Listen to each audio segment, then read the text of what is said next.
자, 현대제철 살펴보겠습니다. 현대제철이 어저께 이제 뭐 뉴스를 큼지막한 걸 하나 냈습니다. 현대제철이 미국에다 제철소를 신설하겠다, 새로 만들겠다라는 얘기입니다. 이제 트럼프의 보호주의 무역에 맞춰 이게 이제 몇몇 가지 사항이 맞물리게 되는 건데요. 자, 우선 이제 일본 제철이 미국의 전통적인 대형 철강사 한때 최고였었던 US 스틸을 인수하겠다 하는데 이걸 제동을 걸어버렸죠. 예, 이건 물러나는 바이든도 지금 제동을 걸었습니다만 새로 들어오는 트럼프 역시 마찬가지. 지금 이거 왜 파냐고. 일단 트럼프 쪽에서 우선 압박 가하고요. 이제 거기에다가 이제 이렇게 바이든이 이제 뭐 똑같은 쪽이니까 대중국 규제 같은 경우에도 미국의 경우는 민주당이냐 공화당이냐 따지지 않고 둘 다 대중국 규제죠. 똑같은 규제라고 볼 수가 있어요. 자, 여기에 맞서서 이제 우리 쪽 같은 경우는 이제 그 틈을 노리고 이제 대응해가지고 넘어가겠다라는 건데, 이 재료 자체는 굉장히 좋은 재료죠. 재료 자체는 굉장히 좋은 재료인데 주가가 웬걸 시가 고가로 해가지고 지금 깨져버리고 있습니다. 시가 고가로서 이게 뭐 이 현대제철 같은 경우는 이미 주가 자체가 뭐 철강 쪽의 업황이 유화와 더불어서 가장 업황이 안 좋은 대표적인 섹터죠. 그래서 이제 주가가 이미 벌써 많이 떨어졌어요. 그러니까 뭐 뉴스에서도 흔히 보시는 중국산 값싼 중국산의 공습 뭐 이런 걸 해가지고 지금 주가 떨어지는데요. 이게 현대제철 같은 경우에는 이제 뭐 그쪽도 있긴 있습니다만 이게 조금 이게 좀 뭐 이 예전 올드 투자자들한테 굉장히 아쉬운 기업 중에 하나죠. 이 현대제철은 과거 현대제철의 주력은 저겁니다. 봉강, 현강의 봉강, 현강. 그 건설을 쓰는 거죠. 봉강, 철근 말하는 거고요. 현강, HB 말하는 겁니다. 그래서 주로 건설 현장에서 쓰이는 그 건설 업황을 중심으로 한 그런 쪽의 회사였었는데, 여기에 판재, 봉현강 여기 나오죠. 요런 회사였었는데요. 이 회사가 예전에 이제 따로 분리가 돼 있었습니다. 자동차용 강판 회사가 따로 분리가 돼 있던 요거를 흡수 합병을 했어요. 그래서 흡수 합병을 해갔는데 결과적으로 흡수 합병을 해가지고 오히려 주가가 더 내려버리는 희한한 흐름이 나왔습니다. 현대차 그룹이 자동차를 저렇게 많이 어마어마하게 팔지 않습니까? 어마어마하게 파니까 일단 이 현대제철 같은 경우에도 자, 뒤쪽에서 넘어 들어가 보시면요. 자, 판재류라고 되어 있고요. 그 다음에 봉현강 이렇게 되어 있지 않습니까? 예전에는 이제 봉현강, 이 건설 쪽에 있는 거 이게 주력이었는데 이게 흡사합병을 하면 판재, 즉 자동차 강판용이 이렇게나 늘어나 있는 거거든요. 거의 반 이상이에요.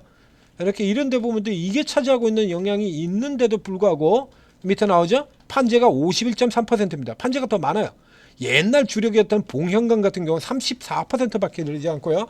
그래서 현대차 그룹이 저렇게 잘 나간다는 얘기는 여기도 잘 나갈 수 있다는, 현대차가 자동차용 강판을 중국산을 가져다 쓸 리가 없지 않습니까?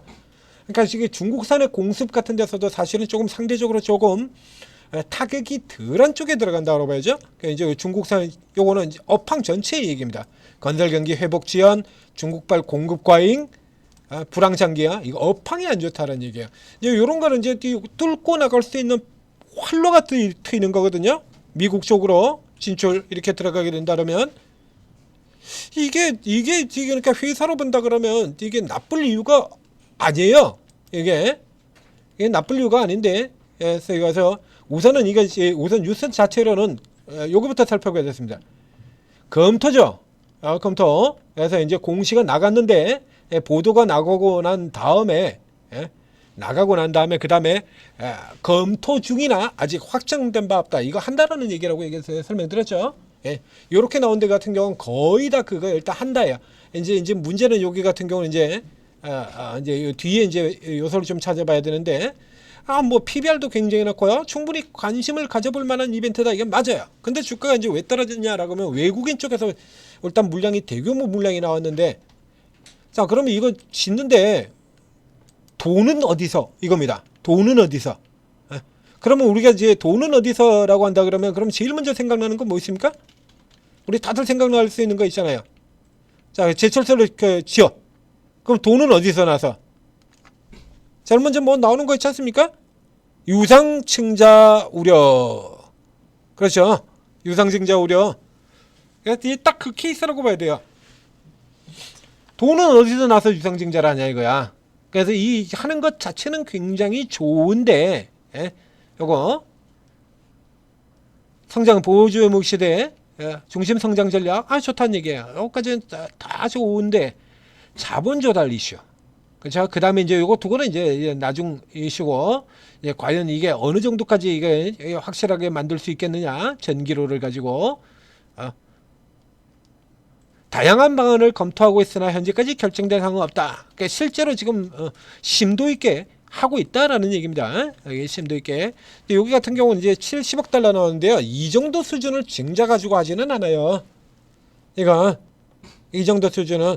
그리고 이 현대제철이 미국에다 자동차 강판 짓는 게 그냥 뭐 지 혼자 지 맘대로 짓습니까? 이게 이제 현대제철가리 안타까운 이유가 이제 그런 부분에 문제가 있는 건데, 예전에 삼성 SDI가 그랬던 것처럼 알짜는 전부 삼성전자 다 주고, 그리고 쓸모없는 거는 삼성 SD가 다 떠안았죠. 쭉 그랬죠? 그래서 TFT LCD 같은 거, 그 돈 드는 그 분야 같은 거 삼성그룹 구조조정 해가지고 사업 정리해가지고 그 알짜 TFT LCD는 삼성 디스플레이, 삼성전자에다가 갖다 내주고, 그리고 돈도 안 되는 PDP, SDN 뭐 이런 거나 PDP 같은 거는 떠나가지고 그걸 안고 있고, 삼성 SD가 내내 그랬거든요. 삼성전기도 그런 경우가 많이 있었고, 삼성전자를 위한 희생, 이것처럼 지금 현대제철의 경우는 그동안 이 오랜 기간 10년이 넘는 동안 현대자동차를 위한 희생양 같은 상태가 됐다 이겁니다.